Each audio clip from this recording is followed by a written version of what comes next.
हम बांदा में हैं, बड़ोखर खुर्द गांव में।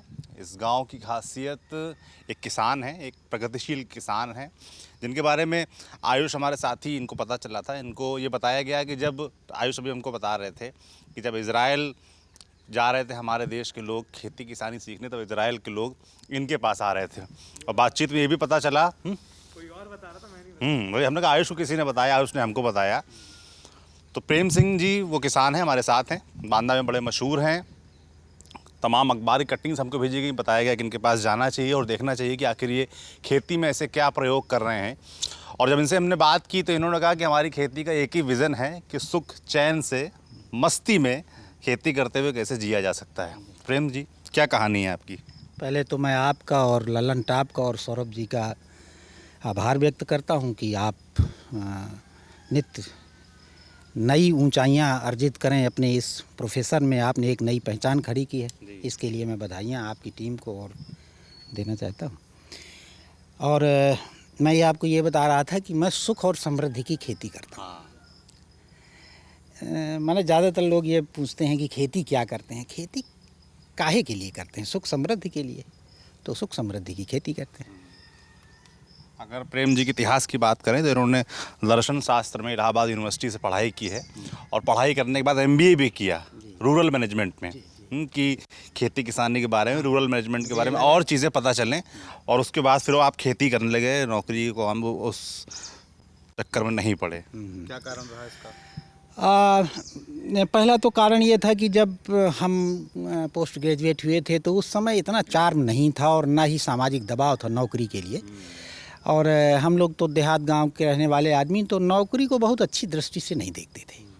तो ये बहुत दबाव नहीं था जैसा आप बच्चों के पास दबाव है। तो मेरा PCS में हुआ भी था, लेकिन मैं फिर नहीं गया उसको मैं। तो वो अच्छा, आपने PCS की भर्ती शुरुआत की? हाँ, प्रिलिमिनरी किया था। फिर इसके बाद मेरा जो MA फाइनल का एग्ज़ाम था और उसका दोनों का एक साथ हो गया। तो फिर हमारे जो डीन थे प्रोफेसर संगम लाल पांडे, उन्होंने कहा कि छोड़ो, फिर दोबारा हो जाएगा। आज की तारीख में हो तो आदमी पहले जाएगा मेंस से। नहीं, अभी भी नहीं दूंगा मैं। मतलब मैं उन पीड़ाओं को भी जानता हूँ जो नौकरी के पीछे होती हैं, मैं उससे आगे हूँ।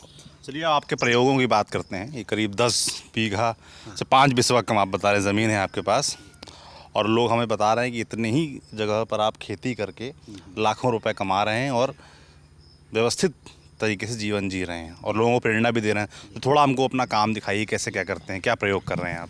तो देखिए, 2011 में मैं 2010 में दिसंबर में एक कलबुर्गी कंपू में बड़ा आयोजन हुआ था। उस आयोजन में कलाम साहब आए थे और मैं भी गया था उसमें। तो उसमें कुछ लोग सम्मानित से हमको माइक थोड़ा देखते हुए चलिए बता। जी, कुछ लोगों को सम्मानित किया गया था, उनमें से मैं भी हूँ। वहाँ पर कलाम साहब ने एक बड़ा अच्छा, बहुत अच्छे ओरेटर थे और उन्होंने किया और उन्होंने उनसे एक लड़के ने प्रश्न पूछ लिया कि तुम, मुझे दिखाई नहीं दे रहा, you exhorted students to become engineers, doctors, teachers, bureaucrats, scientist, politicians, etc. But you did not ask any of us to become a farmer. What would be the fate of farmer and farming? इस प्रश्न के उत्तर के बाद न कलाम साहब के बाद उत्तर था। दूसरे दिन डेक्कन हेराल्ड पेपर में निकला कि when a rocket man flowed by a missile of tiny heart। हम लोग भी काफ़ी सोचे क्या करना चाहिए जब इतना बुद्धिमान आदमी, माना जाने वाले आदमी के पास इस मौलिक प्रश्न का, इस देश के मौलिक प्रश्न का, क्योंकि ये देश किसानों का कहलाता था, नहीं है। तो मिला के इसका जो एक लाइन में अगर बोले तो सबको नौकरियों के पीछे भाग रहे हैं, ब्यूरोक्रेट बनना है, किसी को नेता बनना है, किसान नहीं कोई बनना चाहता, खेती कोई करना नहीं चाहता। हाँ, और कलाम साहब भी नहीं किसी को कहते थे कि तुम खेती करो, उनसे यह प्रश्न पूछा था तो उनके पास भी कोई उत्तर नहीं था। तो अच्छा, हम चूंकि किसान बन चुके थे, हमारे पास कोई कमी नहीं, लेकिन एक चीज़ की कमी हरदम खलती रही, सम्मान की। यदि किसी अधिकारी, किसी मंत्री या किसी उसके पास जाता है आदमी, तो उसको ये माना जाता है कि माने किसान माने कुछ नहीं। जैसे कोई चाहे चतुर्थ श्रेणी कर्मचारी का लड़का हो, वो भी कहेगा तुम्हारे पिता क्या करते हैं, तो गर्व से कहेगा मेरे पिताजी चतुर्थ श्रेणी कर्मचारी हैं। कोई व्यापार कहेगा तो कहेगा मैं अचार बनाता हूँ, मेरे पिताजी मुरब्बा बनाते हैं। लेकिन किसान का लड़का है, उससे पूछेगा कोई अधिकारी तो क्या कहता है, साहब कुछ, तुम्हारे पिताजी क्या करते हैं, कुछ नहीं। तो माने खेती नहीं, खेती माने कुछ नहीं हो गया है। वो पीड़ा हमारे अंदर भी थी, वो वहाँ उभर गई। आप गए थे यहाँ? हाँ, मैं था वहाँ पर। तो हमारी पीड़ा उभरी, रात भर दिन भर चिंतन चला, फिर लौट के आए। तो दो चीज़ें तमाम मित्रों ने से काफ़ी हम लोगों ने डिस्कशन किया कि हम जब इतना बुद्धिमान माने जाने वाले आदमी के पास इस मौलिक प्रश्न का उत्तर नहीं है तो दूसरों से क्या उम्मीद करें, संसद में तो उम्मीद है नहीं, तो स्वयं कुछ करना चाहिए। तो स्वयं दो बातें उभर के आई कि एक म्यूजियम बनाया जाए, पूरे देश में अभी किसानों का कोई म्यूजियम नहीं है किसानी का, और पूरे देश में जो इतिहास बताया जाता है क्लासरूमों में, वो इतिहास उन आतताइयों का इतिहास बताया जाता है जो हमारे लुटेरे थी। इन्हीं में से अच्छा राजा बुरा राजा करके दो कैटेगरी बना दी गई हैं। तो कुछ लोग उस राजा से अपनी पहचान कर लेते हैं, तादाद में कर लेते हैं, जबकि राजाओं से किसानों को तो हरदम लूटने और लूट करने और लुटने वाले का हो रहा है। तो किसानों का इतिहास नहीं है। तो हमने यहाँ पर एक कोशिश की किसानी का इतिहास लिखने की। उसका नाम दिया हिस्ट्री ऑफ ह्यूमैनिटी। कैसे एवोल्यूशन हुआ, कैसे किसानी इवॉल्व हुई, और कैसे किसानी के इवॉल्वमेंट के साथ ही मनुष्य के संबंध विकसित हुए। पहले जंगलों भटकता था कबीलों में और रहता था, कैसे गांव बने और कैसे परिवार व्यवस्था हुई। तो परिवार व्यवस्था जब तभी से हुई जब से माने खुरपी, हंसिया, कुदाल, हल का आविष्कार हुआ।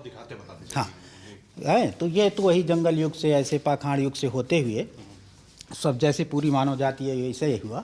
नौ पाखाड़ युग में आते आते मनुष्य के बस में सारे जीव जंतु हो गए, रेशा बनाने लगा, और माने धातु का भी आविष्कार हो गया, लेकिन एलवाई का हुआ, मोल्ड नहीं कर सकता था, और औजार नीचे ये कृषि युग में हुआ।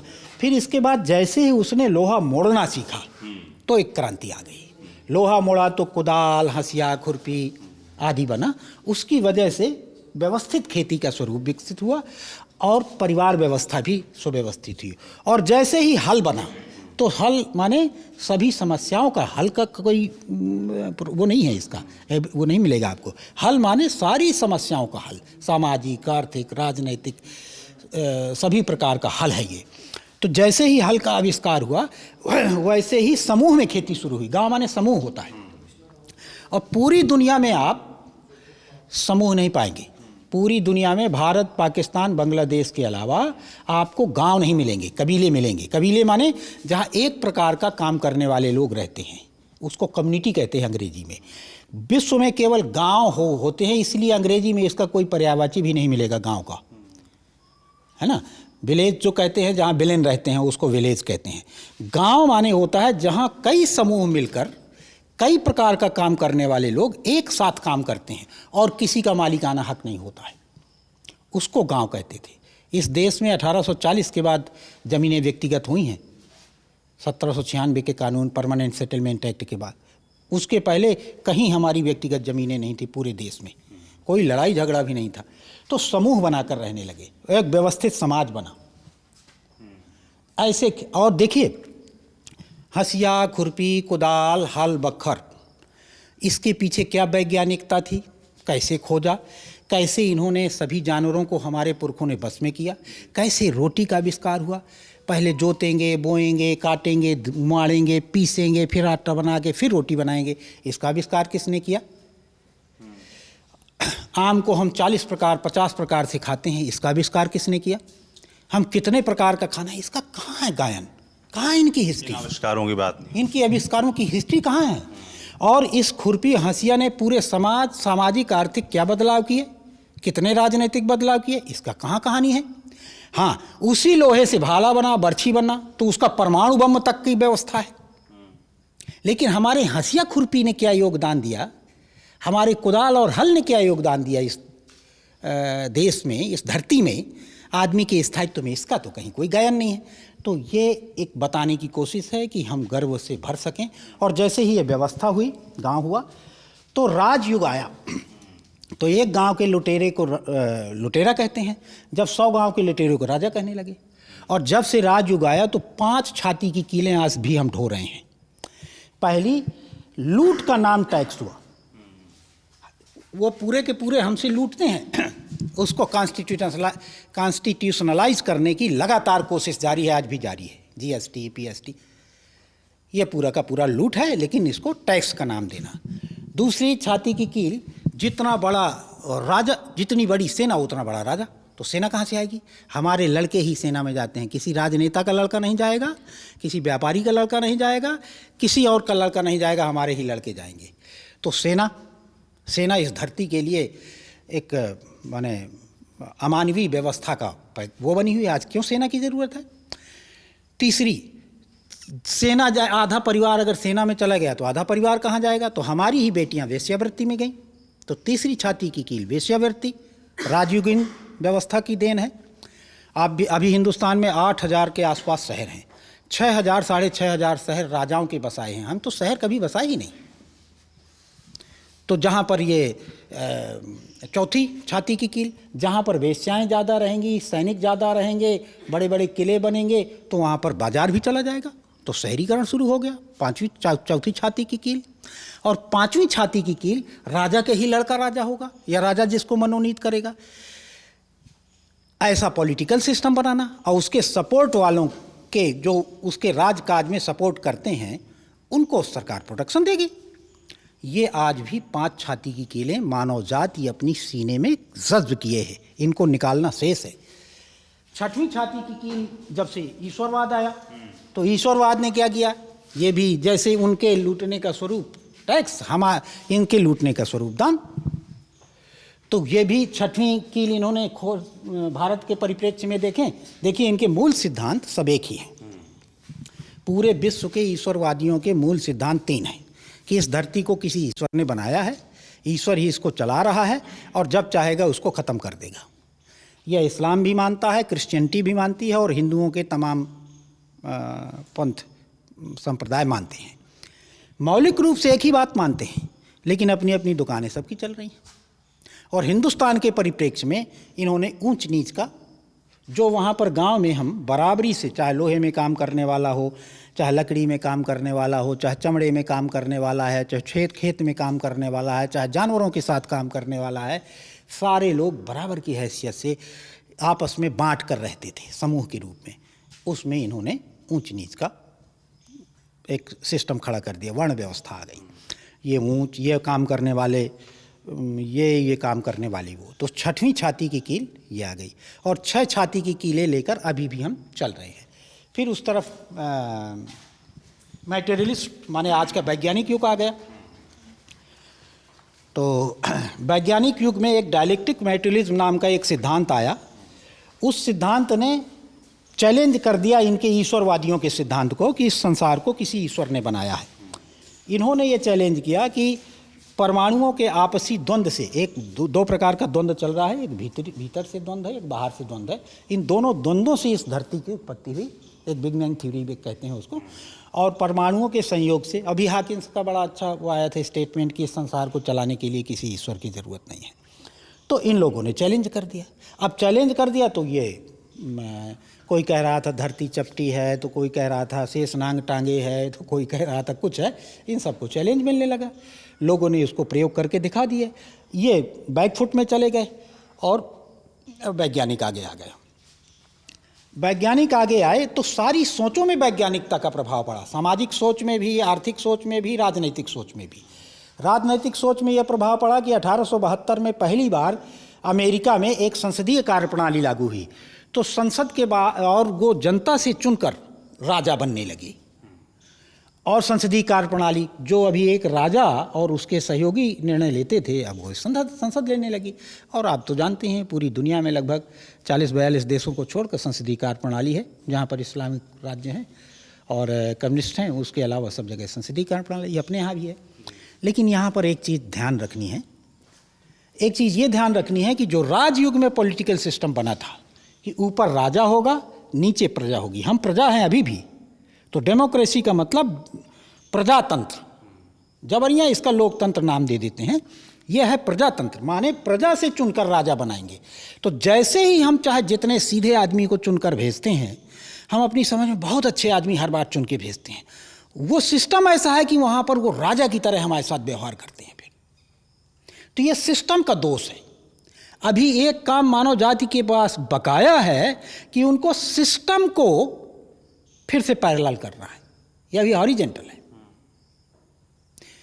तो जैसे ही चुन के हम भेजते रहेंगे, चाहे जितने अच्छे अच्छे आदमी चुन के भेजे जाएं, जैसे ही सांसद विधायक बनेंगे, मंत्री प्रधानमंत्री मुख्यमंत्री बनेंगे, वो राजा की तरह ही व्यवहार करेंगे जब तक ये सिस्टम नहीं बदलेगा। इसीलिए हमारे गांधी बाबा कहते थे कि सारी पावर ग्राम को दे दो और ग्राम के पास न्याय, शिक्षा, स्वास्थ्य, ये 3 अधिकार गांव में पहुंच जाएं, लोग अपने मन से इसको इंटरटेन करें तो वो भी संकट खत्म हो जाएगा। तो खैर, तो लेकिन मेरा ध्यान दिलाने का मतलब कि हम अभी भी राजयुगीन पॉलिटिकल सिस्टम में ही काम कर रहे हैं।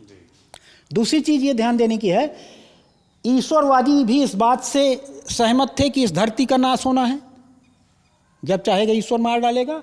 और ये बिग बैंग थ्योरी भी वाले भी चाहते हैं कि अगले धमाके में ये धरती खत्म हो जाएगी। इस बात पर भी दोनों सहमत हैं। इसीलिए कोई भी किसानी का सिस्टम न तो आप किसी धार्मिक ग्रंथ में पाएंगे किसानी के तरीके की बात, और न इनमें पाएंगे, क्योंकि ये भी मरने वाली चीज़ मानते हैं और वो भी समाप्त होने वाली चीज़ मानते हैं। तो उन्होंने तो संसार को माया कह दिया। यदि माया कह दिया तो फिर खेती कैसे करेंगे? और इन्होंने मरने वाला, तो इन्होंने ये खेती में क्या पढ़ाते हैं एग्रीकल्चर यूनिवर्सिटी में, ज़्यादा से ज़्यादा जल्दी से जल्दी, 2 सूत्र हैं इनके, ज़्यादा से ज़्यादा जल्दी से जल्दी शोषण कर लो, क्योंकि एक धमाका होने वाला है। तो शोषण करने के तरीके सिखाए जाते हैं, खेती के नहीं। इसी के बाद ये समाधान वाला पार्ट है। ये तो समस्याएं हो गई जी।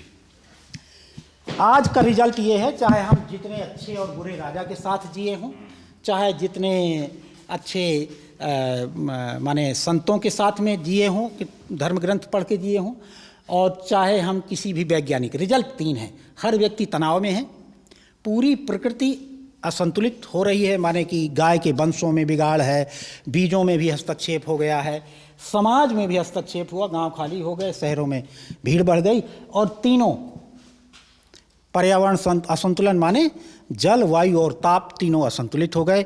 धरती के ऊपर भी प्रश्न चिन्ह लग गया है कि ये कितने दिन तक रहेगी। तो अब हम यहाँ से पूछते हैं किसानों से कि क्या भाई इसी तरह रहना है या इसके समाधान में रहना है, क्योंकि बीच का कोई स्थान नहीं है। या तो हम समस्या का अंग हैं या तो हम समाधान का अंग हैं। तो कोई स्वीकारता नहीं है। जैसे ही उसका ध्यान चला जाता है तो समाधान का पार्ट ये है, एक नया सिद्धांत है सह अस्तित्ववाद, उनके प्रणेता श्री नागराज जी हैं। उसके दो क्रक्स हैं। एक क्रक्स यह है कि मनुष्य जो है तो जीवन और शरीर का संयुक्त रूप है। तो शरीर संबंधी बहुत सारी चीज़ें, शरीर संबंधी 3 ही चीज़ें हैं, आहार संबंधी चीज़ें, आवास संबंधी चीज़ें और कपड़ा लत्ता, ये सब, ये तो बहुत प्रकार का बन गया है। इतने प्रकार का बन गया है कि बिल्कुल बंद कर दिया जाए तो अभी 500 साल के लिए कुछ भी घटने वाला नहीं है। दूसरा पार्ट है उसका जीवन, वो अभी अधूरा रह गया, उसकी ज़रूरत समझ नहीं पाए। तो उसकी ज़रूरत है ये संबंधों से भरती है, और 7 प्रकार के मनुष्य के संबंध हैं। मानव संबंध के बीच में न्याय हो तभी जीवन भरेगा। तो मनुष्य के बीच में कैसे संबंध हो, इसकी भी चर्चा करनी पड़ेगी खेती करते समय। तो संबंध 7 प्रकार के हैं, माता पिता, माता पुत्र, पिता पुत्र, गुरु शिष्य, साथी सहयोगी, और ये पति पत्नी, है ना। तो ये 7 प्रकार के संबंध हैं। इनमें अगर न्यायपूर्वक निभ पाए तभी हम सुखी रह सकते हैं, वरना नहीं रह सकते। दूसरा पार्ट है मनुष्य और मनुष्यतर प्रकृति के साथ में क्या संबंध है।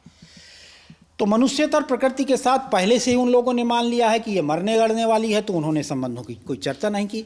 हम यहाँ पर नट सेल में 2 चीज़ें बताना चाहते हैं कि पूरी प्रकृति में एक निश्चित प्रपोर्शन है, उस प्रपोर्शन की वजह से ही सारा संतुलन है। उस प्रपोर्शन को पहचाने बिना, जैसे पानी है तो हाइड्रोजन और ऑक्सीजन का एक निश्चित प्रपोर्शन है। देखिए, एक जलने वाला तत्व है हाइड्रोजन और एक जलाने वाला तत्व है ऑक्सीजन। दोनों मिल जाते हैं तो प्यास बुझाने वाला तत्व बन जाते हैं, माने दोनों अपने अपने आचरणों को छोड़कर तीसरा आचरण ग्रहण कर लेते हैं। इसी प्रकार ये धरती, पेड़ पौधे, पशु पक्षी और वनस्पतियों का एक संयुक्त रूप है। इसके निश्चित प्रपोर्शन को बनाए रखे बिना हम समृद्धि का अनुभव नहीं कर सकते। तो आवर्तनशील खेती नाम देते हैं हम जिसको, उसमें एक क्रक्स ये है कि एक निश्चित प्रोपोर्शन हो अपने खेत का, और दूसरा क्रक्स ये है कि वो कहते हैं मरने वाले, हम कहते हैं ये शाश्वत है। जैसे पेड़ पौधों के यदि बीजों को हस्तक्षेप न करें हम तो सदा सदा बने रहेंगे ये। इसी तरह जीवों के वंशों पर हस्तक्षेप न करें तो ये सदा सदा बने रहेंगे। हम क्यों कल्पना करते हैं कि ये ख़त्म हो जाएंगे? क्योंकि हमें तो हमारे पुरखों ने ये सजी हुई धरती दी है। हम क्यों ये कल्पना करके अपने बच्चों को वीरान और अनुपजाऊ खेत दे के जाना चाहते हैं? तो दो चीज़ें उसके क्रक्स हैं आवर्तनशील खेती की, एक प्रोपोर्शन को मेंटेन करें अपने खेत में, और दूसरा आवर्तनशीलता को बनाए रखें, माने कि बीजों को हस्तक्षेप किए बिना और पशुओं के वंशों के हस्तक्षेप किए बिना खेती करें। और यदि हम समृद्ध होते हैं तो क्या प्रमाण होगा? ग्राम स्वराज्य। यदि जहाँ व्यक्ति समृद्ध होता है तो उसकी महक चारों तरफ फैलती ही है। जैसे आपको, आपके पास सूचनाएं मैंने तो नहीं भेजी, अपने मन से पहुंची, इस तरह खुशबू पहुंचती ही है समृद्धि की।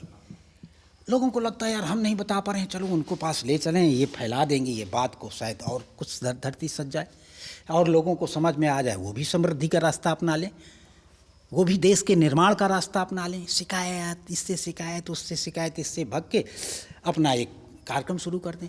तो इस तरह से समृद्धि होती है। और आखिरी अपील हमारी यह है, सबसे अपील रहती है कि आज इंटरनेट, अब अभी एक हम मानव जाति की तीसरी क्रांति के दौर से गुजर रहे हैं जिसको हम डिजिटल क्रांति कहते हैं। डिजिटल क्रांति ने यह सिद्ध कर दिया है कि पूरी धरती अब एक गांव है। धर्म, भाषा, जाति, लिंग और देश, ये पांचों सीमाएं मनगढ़ंत हैं, है ना। और इनको अब ध्यान में हटाकर नवयुवकों से अपील है कि अब ऐसे संविधान की रचना करें, कॉमन कॉन्स्टिट्यूशन की रचना करें और पूरे विश्व में एक ही कॉन्स्टिट्यूशन की बात करें हम, भारत भी, पाकिस्तान भी, क्योंकि मनुष्य तो सब जगह एक तरह का है और एक ही तरह की चाहते हैं। तो कॉमन कॉन्स्टिट्यूशन की बात करें। अब समय आ गया है भारत, पाकिस्तान, बांग्लादेश की बात नहीं, अब कॉमन कॉन्स्टिट्यूशन को हमारे देश से ही बात शुरू करनी चाहिए। और सबके लिए शिक्षा, सबके लिए स्वास्थ्य और सबके लिए रोजगार कैसे उपलब्ध होगा, इस तरह की परिकल्पना करके अपने सामाजिक, राजनैतिक और आर्थिक उपादानों को खड़ा करें। आपने जो तमाम बातें बोली वो सुनने में तो बहुत अच्छी लग रही हैं सब, पर प्रैक्टिकल तौर पर कितना पॉसिबल है ये एक बड़ा सवाल है। यार उसमें नहीं पढ़ेंगे, है ना? नहीं पढ़ेंगे, मैं उत्तर दूंगा इसका। आपको यहाँ रुकना में जो जितनी विसंगतियां हैं, जितने जो ऊंच नीच का मसला है, धर्म जाति का मसला है ना, और क्लास का मसला है, वो मिटने का भी कोई चांस नज़र नहीं आता है। ठीक है ना। वो बड़ी आइडियलिस्टिक सिचुएशन है जो आप बोल रहे हैं। और जो मुझे सबसे अच्छी बात पूरी आपकी बातचीत की शुरुआत में जो आपने पूरा हिस्ट्री बताई, उसमें ये लगी भाई कि जो खेती किसानी है या जो उससे जुड़े जो आविष्कार हैं, शुरुआत तो वहीं से हुई, उसकी चर्चा नहीं होती, उसकी बात नहीं होती। देखिए, खेती किसानी 5 चीज़ों का समाधान है। पूरे विश्व की खाद्यान्न समस्या को कौन एड्रेस करेगा? और कहाँ से खाद्यान्न आएगा? कोई फैक्ट्री से आएगा क्या? खेती से आएगा। दूसरा, पर्यावरण का संतुलन कैसे आएगा? खेती से आएगा। तीसरा, जो किसान खेती कर रहा है और रोजगार अगर ऐसी खेती करता है तो रोजगार के अवसर भी वही उपलब्ध करा सकता है, किसी को शहरों में जाने की ज़रूरत क्या है। पाँचवां, पौष्टिक आहार भी वही दे सकता है। तो हम उसको इतने हल्के में ऐसे न रखें कि जैसे एक नौकरी है, जैसे एक खेती एक विशेष चीज़ है, इसमें बहुत संभावनाएं हैं। और रही बात यदि समाधान की, कभी भी होगा तो भी यहीं से आना है उसको, है ना। थोड़ा आप ये जो प्रयोग कर रहे हैं उनके बारे में बताइए। खेती देखिए, हम ये इस तरफ कैमरा घुमाइए अपना, हमारी ये बाग वाला पूरा सेक्शन है, इसके उस तरफ तालाब है, तालाब देखना हो तो और आगे चलते हैं, है ना। ये हमारा सब्जी वाला सेक्शन है। देखिए, शुरुआत से बताइए क्या आपने करना शुरू किया, यहाँ तक कैसे पहुँचे? ये तो लंबी यात्रा है। देखिए, तो माने कम शब्दों में यही कह सकते हैं कि सन 89 में हमारी ये समझ में आ गया था कि हम जो ये कन्वेंशनल फार्मिंग है, जिसको वैज्ञानिक खेती कहते हैं, ये अगर खेती करेंगे तो बर्बाद हो जाएंगे।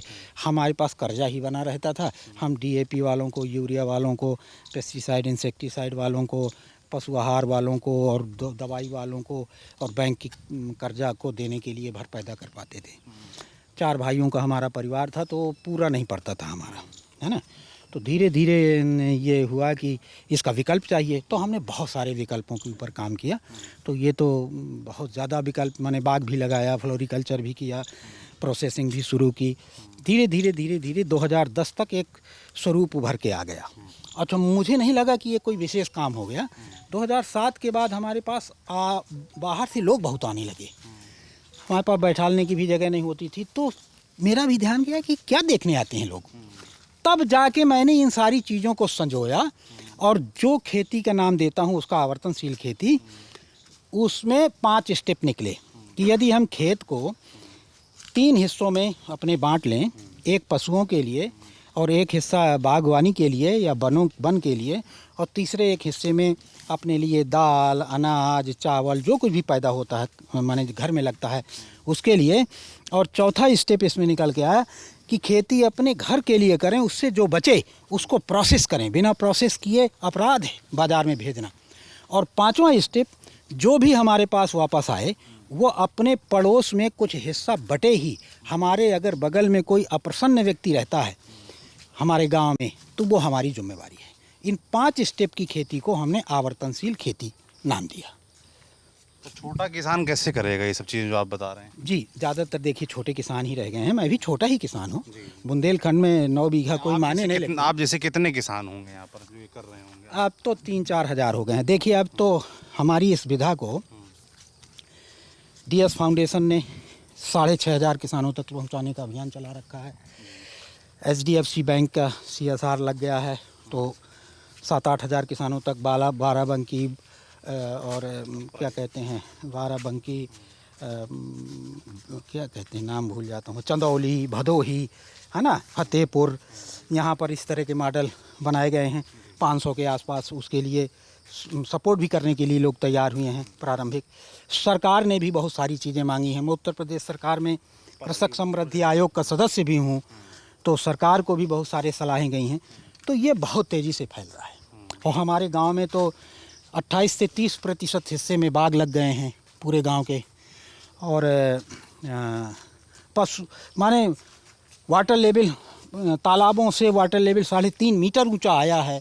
इतने तालाब खुदे हैं। तो ऐसा नहीं कह सकते हैं कि लोगों को जहाँ से किरण देखती है वहाँ दौड़ता ही है। देखिए, अभी तक बहुत सारी बातें हुई, बहुत सारी ज्ञान की बात हुई, मगर मुद्दे की बात नहीं हुई कि आप कर क्या रहे हैं, खेती किस तरह से खेती कर रहे हैं। तो इससे देखिए, आप लोगों के मन में क्या कर रहे हैं आप लोगों के मन में खेती केवल जोतना, बोना और काटना है। मेरी दृष्टि में खेती एक व्यापक अर्थ है।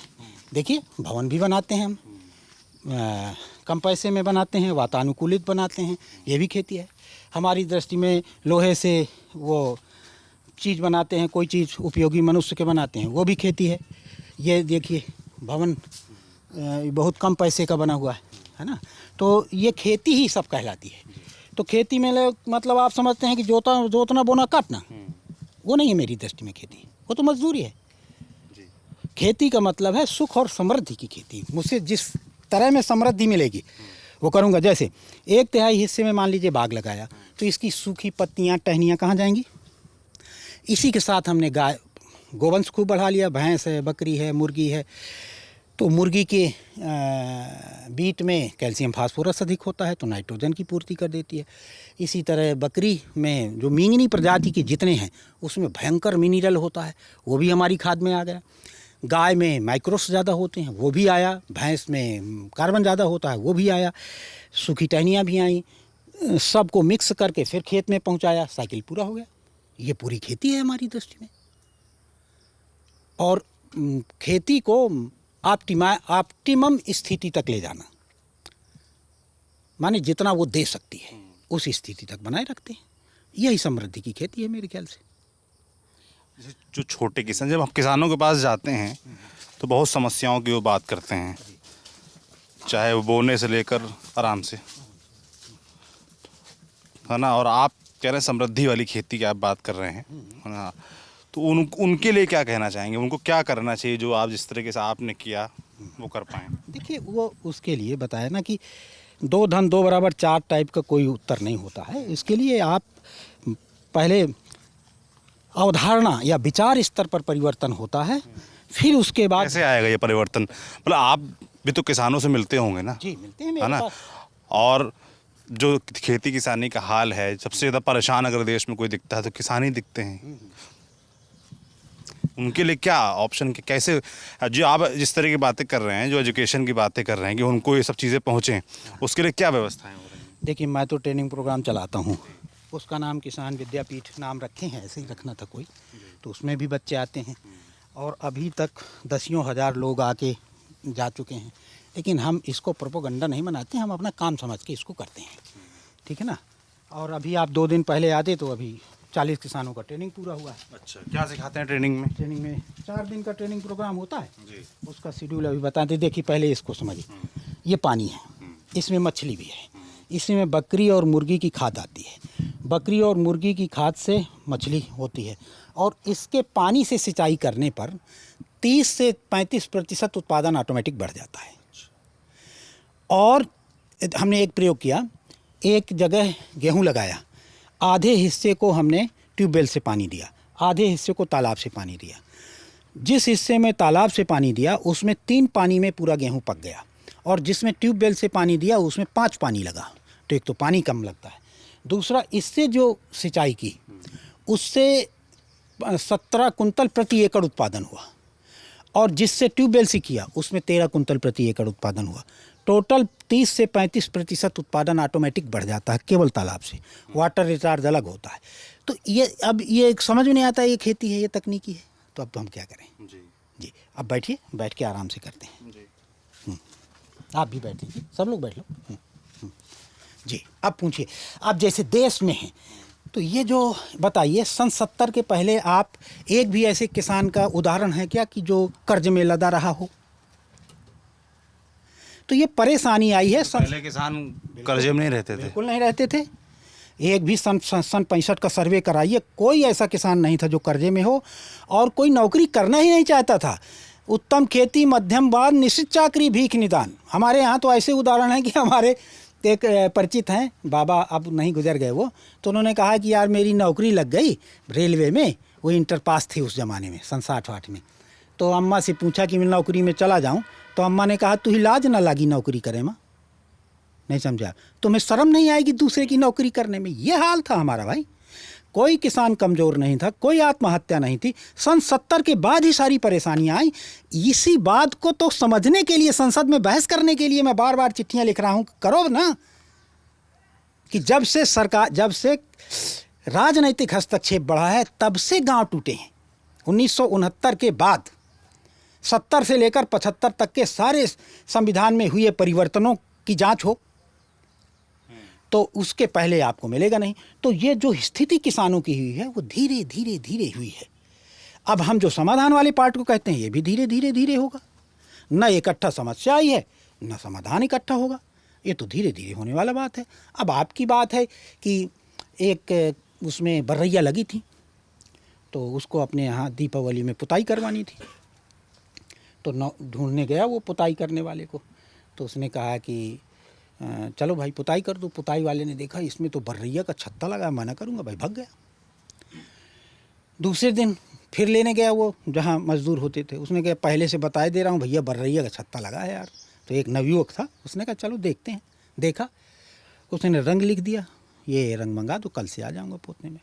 उसने अपना पेंट वेंट मंगाया और उसने उस दिशा से पुताई शुरू कर दी जहाँ बर्रैया का छत्ता नहीं लगा था। और दूसरे दिन सवेरे आके देखता है कि बर्रैया एक भी छत्ते में नहीं है और उसने अपना उसका जो छत्ता होता है तोड़ के फेंक दिया। तो मालिक ने पूछा यार ये कैसे जानते हो? तो उन्होंने कहा हम अपना काम करते हैं, इसकी महक में अपने आप भाग गई है। इसी तरह हम अपना काम करते हैं। इतना शिकायतों से भरा हुआ देश हो गया है कि जितना पढ़ा लिखा आदमी है वो शिकायत के अलावा कुछ जानता ही नहीं है। अरे आपके हिस्से में कुछ भारत है शिकायत की जब बात करें तब अभी हम पीछे गए थे, अलिया गांव है वहाँ पर, है ना, तो वहाँ पर जो किसान है वो परेशान है भाई छोटा जानवरों से। हमारे यहाँ कोई परेशानी नहीं है, हमारे यहाँ कोई परेशानी। हमारे यहाँ तो इतने बंदर हैं, मैं कभी बंदरों को यहाँ से भगाता नहीं हूँ। मेरा ऐसा स्पष्ट रूप से देखना है कि उनके हिस्से का भी उत्पादन बढ़ा हुआ है। इतना अमरूद, इतना आंवला कभी नहीं फरा। अभी आंवला हमारा गिरा के गए, आपने देखा हमारे यहाँ 50 किलो कैंडी का वो आ गया, ऑर्डर आ गया। तो आंवला गिरा के गए तो हमने उसकी कैंडी बना ली। 50 किलो का दीपावली में किसी को वितरण करना है, हमारे पास ऑर्डर आ गया। उससे भी पैसा होगा। आप अपनी बात कर रहे हैं, मैं तो ओवरऑल किसानों की बात कर रहा हूँ ना, कि भाई जो किसान जो हमको मिले, जो परेशान है भाई, कि छुट्टा जानवर आते हैं, हमारी तो भाई 10 बीघा खेती है, 5 बीघा खेती है, ख़राब करके चले जाते हैं, तो ऐसे लोगों का कैसे समाधान निकलेगा? आपने पूछा है तब उन्होंने समस्या बनाई है, जब उनको परेशानी होगी, जब हमारे पास आएंगे तो समाधान हो जाएगा। हैं कि हाइपोथेटिकल क्वेश्चन का मैं क्या उत्तर दूं? आपको कोई परेशानी हो तो बताइए। मैं तो किसान नहीं हूँ। हाँ, क्योंकि आप एक समृद्ध किसान हैं और आप कह रहे हैं कि वो 4 दिन की ट्रेनिंग लें, 4 दिन में उनको देखिए 3 चीज़ें बदलनी होती हैं आदमी में बदलाव के लिए। कॉन्सेप्ट बदलना, सोचने का तरीका, जानवरों के बारे में सोचने का तरीका, अपने खेत के बारे में सोचने का तरीका, पेड़ पौधों के बारे में सोचने का तरीका, संतुलन के बारे में सोचने का तरीका, तो अवधारणाओं में परिवर्तन आएगा। अवधारणाओं के अनुसार विचार बनते हैं, फिर वो विचार माने तर्क निकालेगा, अच्छा तो मैं ये खाद को ऐसे बनाऊं, फिर ऐसे बनाऊं, अब ये सरल विधि है, वो सरल विधि है, उसके दिमाग में आने लगेगा, फिर और कैसे करूं अपनी परिस्थिति के अनुसार। और तीसरा क्रिया होती है। हम लोग क्रिया बदल के विचार बदलना चाहते हैं। सरकार अभी तक इतनी ट्रेनिंग प्रोग्राम कराती है, कहाँ कोई असर पड़ता है? बिना सीखे सिखा देना, बिना करे करा देना, बिना जाने जना देना। वो जो स्कूलों में पढ़े लौंडे आते हैं वो बता के चले जाते हैं, प्रभाव कोई पड़ता नहीं। तो प्रभाव यदि डालना है तो अवधारणा स्तर पर क्या परिवर्तन होना है, सोचने के तरीके में परिवर्तन आए बिना क्रिया में परिवर्तन कैसे आप जांचेंगे उसको? और उसका एक कोर्स होता है, एक डिज़ाइन होता है, और उसके बिना मैं कैसे कह दूं कि मैं स्वयं इसी तरह बदला हूँ? बता तो रहा हूँ, 1989 में मेरे अंदर प्रश्न खड़ा हो गया कि या तो मैं इस तरह की खेती घाटे की करूँ, छोड़ूं, या फिर कोई विकल्प सोचूं। तो चूंकि मैंने पिताजी का विरोध करके खेती शुरू की थी तो मेरे पास भागने का तो कोई चांस था नहीं, तो विकल्पों के ऊपर काम किया। और ऐसी स्थिति आ गई कि एक समय ऐसा विकल्प आ गया कि अब मैं भी मज़े में रहता हूँ और कोई ना कोई एक तो आपने तालाब वाला बताया प्रयोग, और क्या प्रयोग कर रहे हैं? इसी तरह बाग का प्रयोग है हमारा। क्या? ये पूरा आम, आंवला, नींबू, संतरा, मौसमी, अमरूद का बाग है। इस बाग से हमें एक साथ बाग से बहुत रिस्क बेयरिंग कैपेसिटी बढ़ जाती है एक तो, और इसमें माने लागत घट जाती है, जुताई की लागत घट गई, बुआई की लागत घट गई, ये पूरी लागत घट गई, और एक बार लगा दिया तो 2 पीढ़ी 3 पीढ़ी के लिए हो भी गया, और इसमें इकट्ठा पैसा मिल जाता है, ये फ़ायदा हुआ। तो उससे हमें इकट्ठी आमदनी 5-7 लाख रुपए आ जाता है। इससे जो मछली वाला काम है इससे पैसा आ जाता है, मुर्गी वाला काम है उससे भी पैसा आ जाता है, बकरी वाला काम है उससे भी पैसा आता है, गाय वाला है तो बैल है हमारे पास, गाय है, हमें अभी भी हल बैल से खेती करते हैं, और भैंस भी हैं, 9 भैंसें हैं, 14 गाय बैल हैं, तो ये पूरा मेंटेन किए हुए हैं। तो इससे उसका फ़ायदा, उससे ऐसे पूरी साइकिल उसी को आवर्तनशील। आपने काम किया पर्सनल स्तर पर, है ना, आपने पढ़ाई के बाद आपने कहा आप किसानी करेंगे, खेती करेंगे, फिर धीमे धीमे आपने एक्सप्लोर किया, तमाम चीज़ें डेवलप की, और आपने अपना जो है ये इलाका है उसको समृद्ध किया चीज़ें की। अब आपसे और लोग भी सीख रहे हैं, पर है ना, सीख रहे हैं, पर अगर देश के लिहाज से सोचें या प्रदेश के लिहाज से सोचें तो ये जो जानकारियाँ हैं सब तक पहुँच नहीं पाती। तो ये काम तो सरकार का भी है ना, सरकारों को इस तरफ ध्यान देना चाहिए, खेती किसानी की तरफ लोग आकर्षित हों। सम्मान की जो आपने बात की, तो वो सब कैसे होगा? मैंने एक पत्र लिखा, किसानों का पत्र संसद के नाम, अभी मैं आपको 2-4 प्रतियाँ दे दूंगा। किसानों का पत्र संसद के नाम इस देश के 500 सांसदों को भेज चुका हूं मैं, मुख्यमंत्री जी को भी भेज दिया है। इन्होंने काफ़ी परिवर्तन किए हैं, इसमें कोई संदेह नहीं है। जैसे कुछ तो ये किया कि एक ही परिवार के आपस की जो प्रॉपर्टी है एक दूसरे को ले दे सकते हैं 5,000 रुपये के स्टाम्प में। ये बड़ी दिक्कत थी कि जैसे मेरे 4 चक हैं और 4 लड़के हैं, तो चारों चक में चारों लड़कों का हिस्सा हो जाएगा। अब वो छोटे छोटे हो जाते हैं बेचारे, तो ये हमने इनसे मांग की थी कि इसको थोड़ा सा सरल करिए। हम ये नहीं कहते पैसे मत लीजिए, आप पैसे लीजिए, लेकिन एक्सचेंज करने का परिवार के स्तर में अधिकार दे, तो दे दिया उन्होंने। माने कानून बनने वाला है अभी। दूसरा एक बहुत अच्छा कानून इन्होंने बनाया, माने हम चिट्ठी आपको दे देंगे, हमने तो इनको बहुत सारे सुझाव दे दिए। संविधान स्तर पर क्या परिवर्तन करने पड़ेंगे, नीतिगत स्तर पर क्या परिवर्तन करने पड़ेंगे, और प्रशासनिक स्तर पर क्या परिवर्तन करने पड़ेंगे, और किसान के स्तर पर क्या परिवर्तन करने पड़ेंगे, चारों लिखा है मैंने उसको। लिखा है आपने, मगर अभी जो फार्म बिल्स आए जिसका बड़ा विरोध भी हो रहा है, उसको आपने जरूर पढ़ा होगा, उसको किस नज़रिए से देखते हैं आप? वो भी तो देखिए, जो बिल हैं उनको किस नज़रिए से देखते हैं, और उसके बाद जब विरोध, देखिए बिल है, विरोध तो जायज़ है ना। मेरे लिए कानून बना रहे हैं और मेरी समझ में नहीं आ रहा है, तो ये तो नाजायज़ हो गया ना। और दूसरा बिल जो आ रहे हैं उन बिल के कॉन्सिक्वेंसेस वो भी तो हो सकते हैं जो किसान भाई कह रहे हैं। तो हम एक ही देश के नागरिक हैं, क्यों उसमें संसद में बैठ के हम विधिवत बहस के साथ इसको पास करना आप चाहते कह हैं? रहे हैं कि खेत जो किसान हैं, जो खेत से जुड़े लोग हैं, जो ये काम करते हैं, उनसे चर्चा नहीं होती, उनसे डिस्कशन नहीं होता, बिना उनसे बात किए, उनकी सहमति लिए इस तरह के बिल बन जाते हैं, इसीलिए विरोध और जो आशंकाएं आती हैं। हाँ, देखिए स्ट्रक्चरल परेशानी ये है कि इस देश में कितने प्रतिशत किसान थे? 80-85, घट के 50 तो रह ही गए हैं मान लीजिए। संसद में 12 सांसद मनोनीत करते हैं राष्ट्रपति जी हर साल रूलिंग पार्टी के सपोर्ट से। वहाँ पर खिलाड़ी के लिए जगह है, नौटंकी वालों के लिए जगह है, नाच गाने वालों के लिए जगह है। किसान आज तक नहीं गया कोई। तब जब संसद में आधे किसान से ज़्यादा सांसद तो खुद को किसान ही बताते हैं। अरे किसान के लिए जगह बनाइए ना। किसान देखिए, जिस तरह से आईएएस का लड़का आईएएस नहीं होता, जिस तरह व्यापारी का लड़का व्यापारी नहीं होता, उसी तरह किसान का लड़का होने से किसान थोड़ी हो गया। ये तो 1796 में एक कानून बना था, परमानेंट सेटलमेंट एक्ट, उसमें भूस्वामी बना दिए गए थे।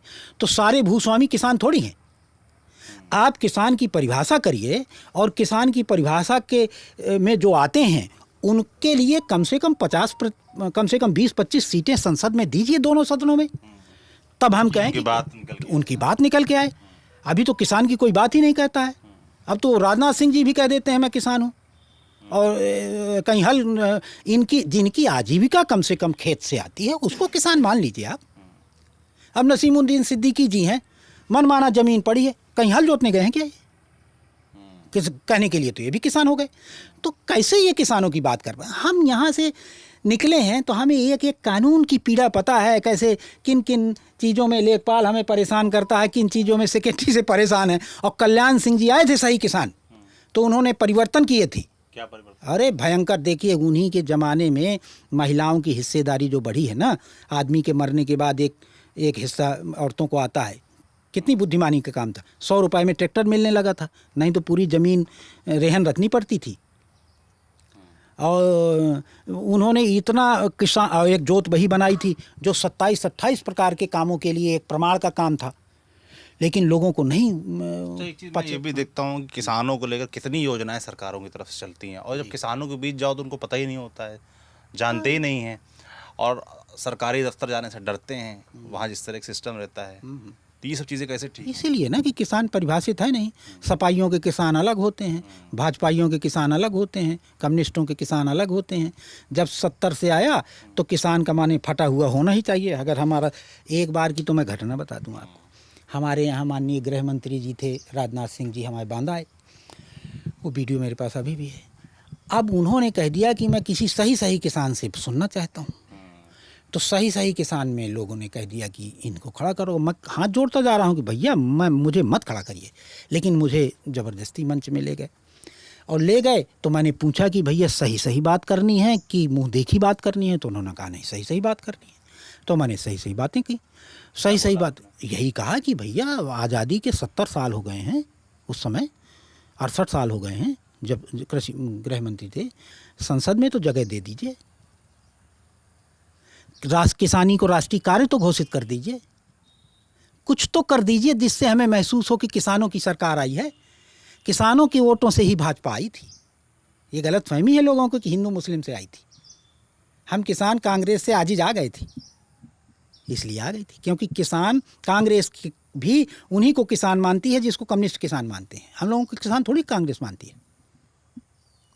तो सब पार्टियों के अलग अलग किसान। तो यही बातें होने लगी, 10-12 चीज़ें कहीं उनसे, ये भी हो जाए वो जाए, अभी जल्दी में याद नहीं आएगा। तो वहाँ वो हो गया। अब नीचे से हमारा पजामा खींचने लगी, और पीछे से मुझे अभी भी याद है हमारे जिलाध्यक्ष उस समय शुक्ला जी थे, बेलगांव वाले, बालमुकुंद शुक्ला जी के पीछे लक्ष्मीकांत वर्मा प्रदेश अध्यक्ष कहते, मैंने तुमसे कहा था किसान लाओ, तुम ये विद्वान कहाँ से ले आए? माने किसान अपनी बात नहीं रख सकता है, नहीं किसान ही नहीं है वो। तो सब लोगों ने अपने अपने किसान के मापदंड बना रखे हैं। इसको ख़त्म करना पड़ेगा इस देश में। किसानी का मापदंड बताइए कि ये किसान है जो पशुपालन करता है, जिसकी आजीविका खेत से आती है, दूसरे आय के स्रोत नहीं हैं, तब किसान हो। फिर उसको जगह दीजिए आप। कह रहे हैं कि भाजपा सरकार किसानों के वोट से, किसानों की वजह से आएगी, वो इतना नाराज थे पिछली सरकारों से, तो भाजपा सरकार अब भाई 7-8 साल से केंद्र में है, 4-5 साल से, 5 साल होने वाले हैं, प्रदेश में है, क्या किया किसानों के लिए? देखिए बहुत हताश किया है। हम बिल्कुल ये मान के चल रहे थे कि बिल्कुल उस ट्रैप को जिसने कम्युनिस्टों की वजह से इस समाज कई हिस्सों में बटा था, सूत्र तो कम्युनिस्टों ने 1970 के बाद देने शुरू किए थे ना, किसान को मजदूर में, फिर कई जातियों में बांटने के लिए, उनके लिए कानून बनाना, हरिजन बनाम सवर्ण लाना, ये सारा पूरा तो उसी समय का था। तो समाज को बांटने के लिए और जो प्लेटफॉर्म तैयार किया था उसका फ़ायदा दूसरे लोगों ने लिया। बीएसपी ने लिया, जयललिता, एमजी रामचंद्रन और जयललिता जी ने लिया, वो लिया, लेकिन आधार तो उन्हीं ने खराब किया था। तो मैंने इनके जो कोर ग्रुप तक अपनी बात पूरे तहे दिल से, पूरी ताकत के साथ, पूरी सदासहता के साथ पहुंचाने की कोशिश की कि यदि हमें बदलना है तो 1970 से 75 के बीच तक का जिसके पास अध्ययन है, इतिहास का भी, शिक्षा का भी, इकोनॉमिक पॉलिसीज़ का भी, और संविधान में हुए परिवर्तनों का, गवर्नेंस में चेंज का, वो सब बदलना पड़ेगा। इन्होंने कोई ध्यान नहीं दिया। क्या करना चाहिए? अब तो देखिए हम हताश हैं, ऐसे समय पर आए हैं कि अब हमने मन बना लिया है कि हम अपनी सीमा में पूरी तरह से जिएं, और जो भी हमारे पास आए तो वो लिखी लिखाई किताबें दे देते हैं, भैया इसको पढ़ लो, हमारे वीडियो देख लीजिए, प्रेम सिंह तो 4-5 चीज़ें अगर आपसे मूलभूत सरकार से, अगर आप भाई अभी किसान के साथ विद्वान भी हैं आप, जो भी आपने बात बोली, और हैं भी, वही तो है ना? डिमेरिट है। नहीं तो इसी लिहाज से, क्योंकि आप जो किसानों की एक परिभाषा की आप बात कर रहे हैं, किसानों को वाकई उसी फ्रेम में देखा जाता है, और वाकई जब किसानों के पास, हम जेन्युइन किसानों के पास जाते भी हैं तो उनको अपने अधिकारों के बारे में नहीं पता होता है, नियम कानूनों के बारे में नहीं पता होता है। तो इस लिहाज से हम, क्योंकि आप भाई किसान हमको मिले जो जिनको जानकारी भी है, हाँ, चीज़ों की, और उन चीज़ों की भी जानकारी है जो बदलनी चाहिए, सबके पास नहीं होती। उस लिहाज से मैं ये जानना चाहता हूँ एक पत्रकार के नाते भी, और जो हमारे व्यूअर्स हैं उनको भी ये चीज़ें पता होनी चाहिए कि खेती किसानी में किस तरह के परिवर्तनों की ज़रूरत है, सिस्टम में किस तरह के परिवर्तनों की ज़रूरत है। और ये सरकार सुने ना सुने वो अलग विषय है, पर उनको हम चाहते हैं कि हमारे ज़रिए तक बात पहुँचे। जी देखिए, सबसे पहले काम तो किसान की परिभाषा होनी चाहिए। आज तक किसान परिभाषित नहीं है, ये पता है आपको? अभी एक संसद में मेरी ही चिट्ठी के बाद था शायद, वो कोई सांसद थे महाराष्ट्र के, उन्होंने प्रश्न लगाया अभिमानी कृषि मंत्री जी से कि क्या आप बताएंगे कि किसको किसान मानते हैं। 2 दिन के बाद तीसरे दिन उत्तर दिया कि हम संवैधानिक रूप से किसान की कोई परिभाषा उपलब्ध नहीं है। उसके लिए हिंदू ने पूरा वो भी बनाया और छापा भी था, मेरे पास वीडियो भी है वो।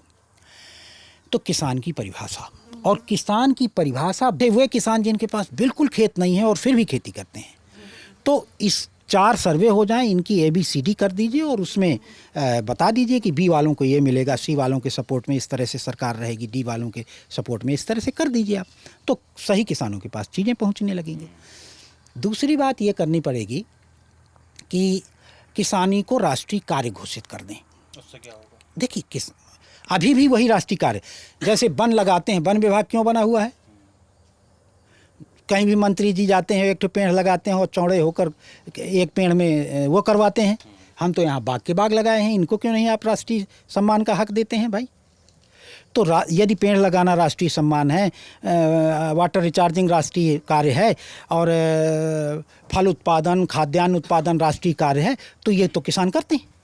तो ऐसा कर दें कि जो इस विधि से खेती करता है, माने तालाब से पानी लेता है, बाग भी एक निश्चित मात्रा में बाग भी है, निश्चित मात्रा में पशुपालन करता है, लोगों को रोजगार देता है, उसको हम किसान कहेंगे, इसको राष्ट्रीय खेती कहेंगे।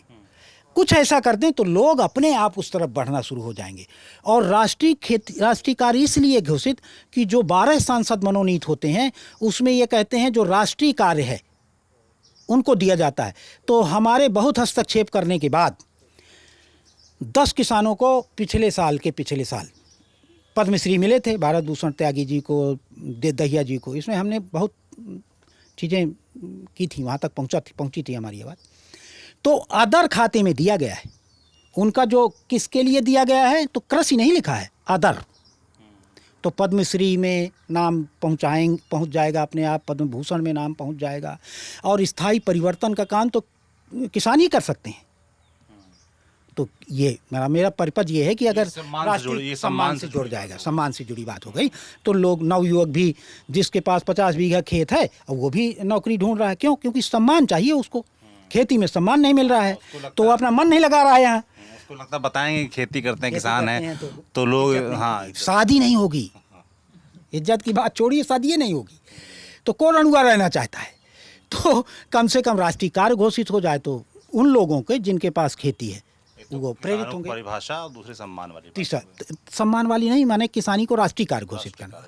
हाँ, दो चीज़ें ये हो जाएं तुरंत तो बहुत बड़ा परिवर्तन आ जाएगा। तीसरा 1970 के बाद जो सबसे बड़ा दिक्कत की थी, जो किसान मजदूर माने भूमिहीन किसान और किसानों के बीच में एक बड़ी खाई खोद दी गई थी। उस कानून का नाम है बंधुआ मजदूरी अधिनियम। तो उसमें बहुत खराब प्रावधान है। यदि 5,000 4,000 रुपए में भी कोई सैमसंग वाला अपनी फैक्ट्री में 3,000 रुपये 4,000 रुपये महीने में लोग रख रहा है तो वो रोज़गार दे रहा है, और यदि किसान अपने यहाँ 10,000 रुपये महीने में भी आदमी रख रहा है तो वो शोषण कर रहा है। तो मनरेगा में किसानों का, और किसान चूंकि राष्ट्रीय कार्य घोषित हो गया तो मजदूरों के लिए जो इधर की मिट्टी उधर फेंकवाने में ऊर्जा जाती है और पैसा खाते हैं वो सीधे खेत में काम करने लगें, और 100 दिन का सरकार देती है तो 100 दिन के बकाया का पैसा किसान दे दे, और दोनों का एक माने एक संयुक्त खाता खुल जाए, सरकार का, मजदूर का और किसान का। इधर किसान भी जैसे मान लीजिए 200 दिन का काम लिया तो उसी रेट पर जो सरकार निर्धारित करेगी उसी रेट पर किसान उसमें पैसा डाले, 100 दिन का पैसा सरकार डाल ले, तो इस देश में सार्थक काम शुरू हो जाएगा, बाग लगने शुरू हो जाएंगे। मतलब आप कह रहे हैं मनरेगा के थ्रू जो वेस्ट होता है लेबर वो किसानी इस्तेमाल में हो लगा दी जाए, तो उत्पादन बढ़ जाएगा। पैसा किसान को दे दिया जाए, वो मजदूर को दे सब्सिडी के तौर पर 100 दिन सीधे किसान को नहीं, सीधे मजदूर को दिया जाए। खाता तीनों खुल जाए, ब्लॉक ऑफिसर का और किसान का और मजदूर का।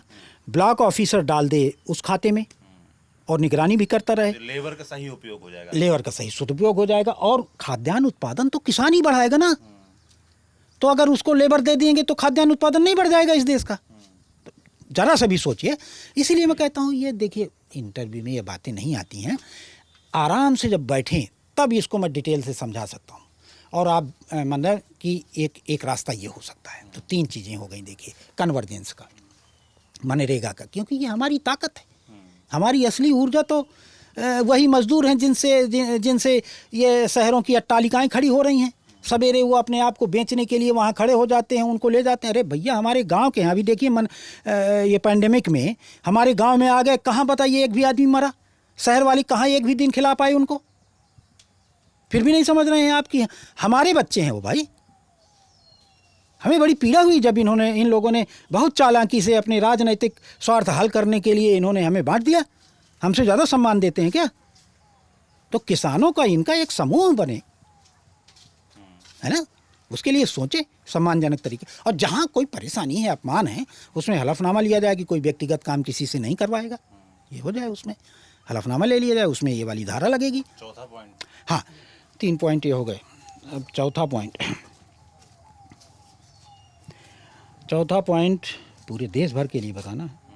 हाँ, चौथा पॉइंट, किसान जो लगातार देखते नहीं गरीब होता जा रहा है ना, परेशानी दिखता है। मतलब किसान से मिलो जाके, आप जैसे समृद्ध किसान बहुत चुनिंदा मिलता है, ढूंढने पड़ते हैं, मतलब वो कैसे ठीक होगा?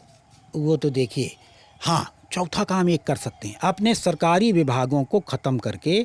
बेल्जियम में ये चालू है, यूरोप के काफ़ी देशों में ये चालू हो गया है कि फार्मर एडवाइस। जो सफल किसान हैं उन किसानों के पास नवयुवक जो खेती करना चाहते हैं वो नवयुवक जाएं, उसका पेमेंट सरकार करती है, और कब तक? जब तक वो अपना खेत तैयार ना कर ले। तो फार्म डिजाइनिंग, उसके ट्रेनिंग और फार्म को लाभकारी स्थिति तक पहुंचाने तक का। तो किसानों का सलाहकार बनाएं, सरकारियों के बजाय, वेतन भोगियों के बजाय। तो किसान दोहरा फ़ायदा होगा उसमें।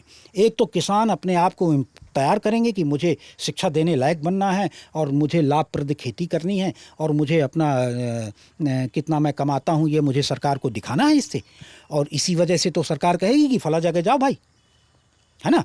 तो ये सब इसके लिए एक कंपटीशन तैयार हो जाएगा, समृद्धि के लिए कंपटीशन तैयार हो जाएगा। और जो इनका भ्रष्टाचार जो बहुत ज़्यादा है उस भ्रष्टाचार से मुक्ति मिल जाएगी। सीधे आप किसान को दे, बेल्जियम ऐसा ही करती है। हमारा एक मित्र है बेल्जियम में, तो उसी ने मुझको बताया कि वो अपने सरकार की तरफ से एडवाइस सेंटर है उसका, फार्म हाउस, अकीली नाम है उसके फार्म हाउस का, अकीली में आते हैं वो, तो सरकार भुगतान करती है और जैसे ही वो फार्म खरीदना चाहता है तो 40,000 यूरो सब्सिडी है एक नवयुवक के लिए वहाँ, माने 32 लाख रुपया। क्योंकि वहाँ पर किसानी से सब लोग क्विट कर रहे हैं, तो उस देश की सरकार अब नवयुवकों को प्रेरित करने के लिए 40,000 यूरो एक किसान को दे रही है। देशों में तो कंपैरिजन भारत के इसलिए मुश्किल हो जाता ना कि पॉपुलेशन कितना बड़ा अंतर है। छोटे वो देश हैं, पता लगा इतनी पॉपुलेशन है जितना को आपको बांदा और अगल बगल 2-4 जिले बुंदेलखंड में नहीं होगी उतना से। देखिए ये जो देखिए जो इतना बड़ा देश है, इतनी ज़्यादा जनसंख्या है, तो उन देशों के एग्जांपल सुनने में तो अच्छे लगते हैं, पर प्रैक्टिकल तौर पर भारत में पॉसिबल उनको इम्प्लीमेंट करना उतना आसान दिखता नहीं। देखिए हमारे यहाँ जितनी भर तर्क हैं यहीं पर आके फेल हो जाते हैं। जनसंख्या चीन में नहीं है क्या जनसंख्या? और वहाँ पर आपको पता है लघु और सीमांत कृषक कितने हैं? 85%। आज तक रोता हुआ किसान का चित्र आया है वहाँ से? वहाँ तो चित्र आते ही नहीं ना। हाँ, लेकिन हम लोग इंटरनेशनल सेमिनार में गए हैं तो मैं बहुत लोगों को जानता हूँ। अच्छा दिखाया जाता है कहाँ? वहाँ ना मीडिया। इंटरनेशनल सेमिनारों में वहाँ के लघु और सीमांत कृषक आते हैं। वहाँ सरकार के विरोध में बोल कहाँ पाते हैं लोग वहाँ? तो हम भी अपनी सरकार के विरोध में बोल रहे हैं क्या? एक बात कह रहे हैं, जो कमियां हैं वो जाकर नहीं होती ना। देखिए आप किसी देश की पॉलिसीज को लेकर अपने दिमाग को बंद कर लेना कि वहाँ कुछ अच्छा ही नहीं है, ये भी ठीक नहीं है। आप बिल्कुल अच्छा में आ गए, लेकिन मैं ये कह रहा हूँ किसानी की दृष्टि से देखिए, जैसे वहाँ पर एक प्लानिंग है, प्लानिंग के तहत होता है। हमारे यहाँ जनसंख्या की अधिकता का बहाना लेकर हम किसी भी अच्छे काम को शुरू ना करें, ये कहाँ तक अच्छा है? हमने जनसंख्या विस्फोट को तो अपने सारे कुकर्मों की ढाल बना रखी है। कहाँ तक ठीक है? आप ही सोचिए इसको। कोई भी चीज 1-2 से ही शुरू होगी ना। आप इकट्ठा क्यों दुनिया को बदलना? कोई जादू की झप्पी आने वाली है? जैसे ये फार्म है, इस तरह के फार्म 1 से 2, 2 से अनंत होंगे कि इकट्ठे हो जाएंगे। आप साल भर में कितना लगाते हैं और कितना कमा लेते हैं? देखिए हम कैलकुलेशन तो आपको मीडिया में बताएंगे नहीं, लेकिन मैं लाभ में नहीं रहता हूँ। कम से कम 5 से 6 लाख रुपया हम उपकार कार्यों में खर्चा करने योग्य रहते हैं। अच्छा। संग्रह तो हम करते नहीं। हमारा सिद्धांत है कि पैसा कमाकर हम अपनी अगली पीढ़ी को देने वाले नहीं हैं। ये हमने घोषणा कर दी है। हमारे पुरखों ने हमें खेत दिया था, परिश्रम पूर्वक कमाएंगे और इसमें परिश्रम पूर्वक अपना यश कमाएंगे। अब हम यश के लिए काम करने का हमारा समय हो गया है। 3 प्रकार की ज़रूरतें होती हैं हर मनुष्य की। रोज़ की ज़रूरतें, मिड टर्म ज़रूरतें, जो शादी, कपड़ा, शादी, मकान वगैरह, ये भी पूरी हो गई। अब हमें लोग याद रखें मरने के बाद भी हम उस ज़रूरत के लिए काम। जैसे कि आपने जो बताया, ठीक है, आपकी तो आय दोगुनी और कई गुनी हो गई, पर जब नरेंद्र मोदी सरकार इस बात का दावा करती है कि हमने किसानों की आय दोगुनी की, मगर जब किसानों के बीच जाते हैं वो इस बात को लेकर बहुत लोग संतुष्ट नज़र नहीं आते हैं। देखिए उन्होंने किसानी की आय दोगुनी करने की बात की। 4 तरीके हैं दोगुना करने के। हुई है दोगुनी है। 4 तरीके हैं।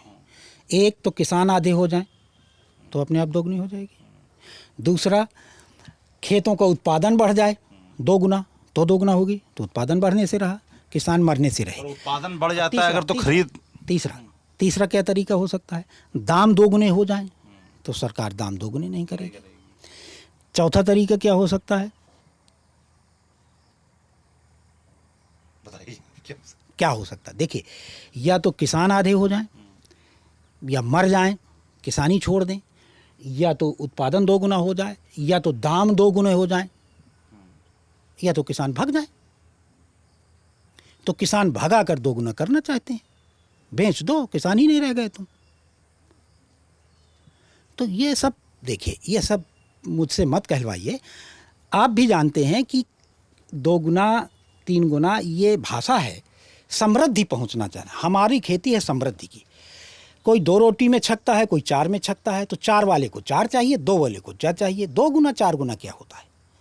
क्या कोई आज तक धरती में एक भी आदमी ला सकते हैं जो 2 गुने 4 गुने से तृप्त हो गया हो?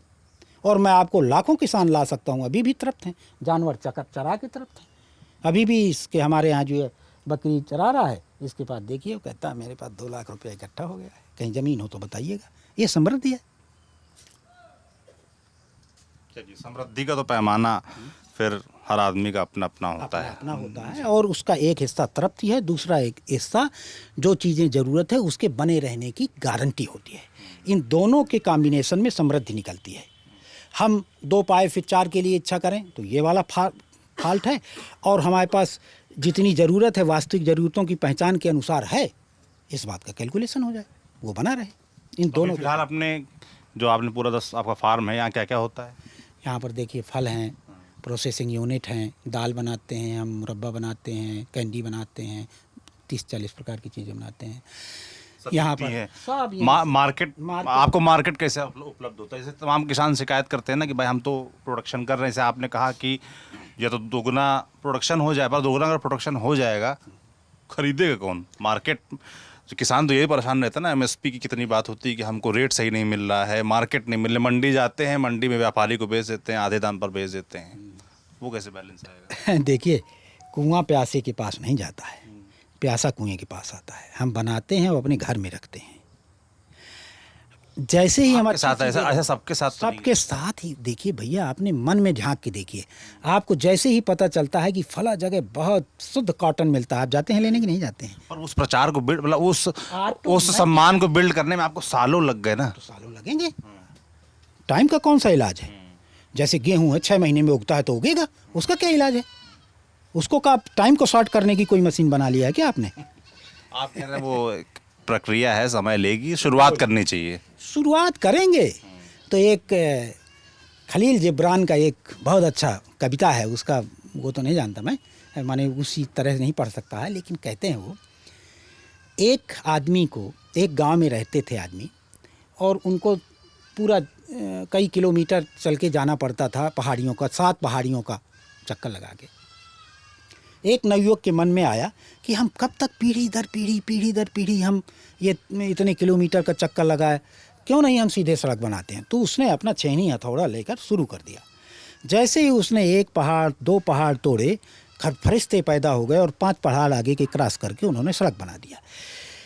इसी तरह से हम शुरू कर सकते हैं, लोगों के अंदर आत्मबल पैदा करके। गांव में एक तो हो, इसीलिए मैंने बर्रैया वाला आपको किस्सा सुनाया कि हम शुरू वहाँ से क्यों करते हैं? हम छेनी हथौड़ा लेने के लिए प्रेरित क्यों नहीं करते? आप पहले मॉडल को चेक करिए। सारे वैज्ञानिक आए पूरे देश के, प्रधानमंत्री, मुख्यमंत्री सब आए, क्या ये सही है? क्या इससे पर्यावरण संतुलन, माने कितना कार्बन एमिशन घटाया इसने, कितना वाटर रिचार्ज बढ़ाया इसने, कितना रोजगार बढ़ाया इसने, कितना प्रोडक्शन बढ़ाया इतने, और कितना मौत से हम रह रहे हैं। इन 5 एंगल में इसको जांचें। यदि अच्छा लगता है तो इसी को मल्टीप्लाई करवा दें। होता है, चर्चा करते हैं क्या? सरकारें तो दावा करती हैं हम तो किसानों की सरकार हैं, बड़ी बड़ी रैलियां होती हैं, बड़े बड़े कृषि मंत्रालय है, हर पार्टी के कृषि प्रकोष्ठ हैं, नेता हैं, कितना सिस्टम है, होता है। देखिए, हर पार्टी के अपने अपने किसान हैं। जैसे समाजवादी पार्टी में दूध बेचने वाले सब किसान हो जाएंगे, और इसमें जो कौन सी है वो नीले झंडे वाली पार्टी है, उसमें मजदूरें सब किसान हो जाएंगे। और जो असली किसान न कांग्रेस के एजेंडे में है, न बीजेपी के एजेंडे में है, न सपा के एजेंडे में है, न बीएसपी के एजेंडे में है। प्रचार खूब है और कुछ भी नहीं है जी। तो ये थे प्रेम सिंह जी, बांदा में हम हैं, और उन्होंने तमाम चीज़ें बताई, क्या होना चाहिए सरकारों से, क्या अपेक्षाएं हैं किसानों की, किस तरह की दिक्कतें आती हैं, और वो किस तरीके से खेती करके भी एक अच्छी आय उत्पन्न कर रहे हैं, लोगों को रोज़गार दे रहे हैं, और सम्मान की जो बात करते हैं, खेती किसानी करके सम्मान भी पा रहे हैं। ये बातचीत आपको कैसी लगी हमें कमेंट बॉक्स में लिखकर ज़रूर बताएं। बाकी देखते रहिए दी लल्लन टॉप की यात्रा, क्या हाल है यूपी। मैं सौरभ हूँ, कैमरे के पीछे मेरे साथ जेरी हैं। शुक्रिया।